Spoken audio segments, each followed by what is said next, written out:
বড় বৌমা বাবাকে বলে যে মাঝে মাঝে মনে হয় এ বাড়িতে আমাদের থাকার কোনো অধিকারই নেই, আমাদের ভালো হয় বস্তিতে থাকা। তখন মা বলে যে বড় বৌমা এসব কথা তুমি কেন বলছো?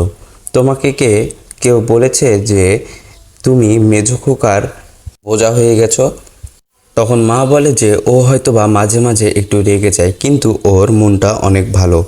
ও যা করে পরিবারের সবার জন্যই, ভালোর জন্যই করে। তখন রাজা হুট করে বলে যে তোমরা এ বাড়িতে না থাকলে না থাকতে পারো, কিন্তু আমি এ বাড়ি থেকে কখনোই চলে যাব না। আমি সারা জীবন এ বাড়িতেই থাকবো। তখন বাচ্চার মা বলে যে বড় বৌদি, আমি তো কখনো রাজাকে দুই চোখে দেখিনি।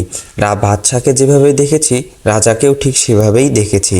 তখন জাহ্নবীর বলে যে নিজেদের বাড়ি থাকতে বস্তিতে গিয়ে থাকবো কেন?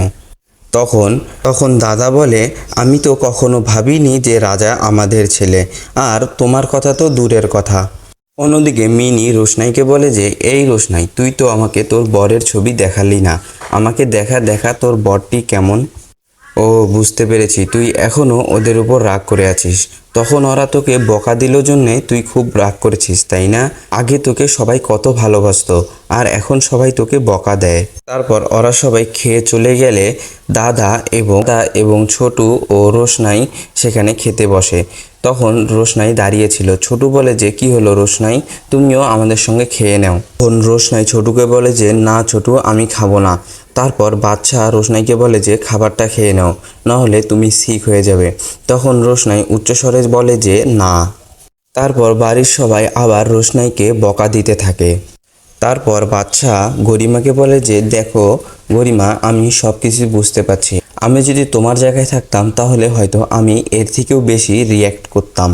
তোমার পরিবার অনেক ভালো, তোমার পরিবার আমাকে অনেক ট্রাস্ট করে, তাই আমার মনে হয় আমার বক্তব্য তোমার পরিবার মন দিয়েই শুনবে। তারপর গেম জোন শুরু হয়ে যায়। তখন একটি খেলা দেয় যে বাচ্চা গরিমাকে খুঁজে গলায় ফুলের মালা দিবে, কিন্তু বাচ্চার চোখ বন্ধ থাকবে। ঠিক সেই মুহূর্তে রোশনাই এর গলায় বাচ্চা ফুলটি পরিয়ে দেয়। তখন বাচ্চা চোখ খুলে যখন দেখতে পারে যে সে রোশনাইয়ের গলায় ফুল দিয়েছে, তখন সে অনেক রাগারাগি করতে থাকে।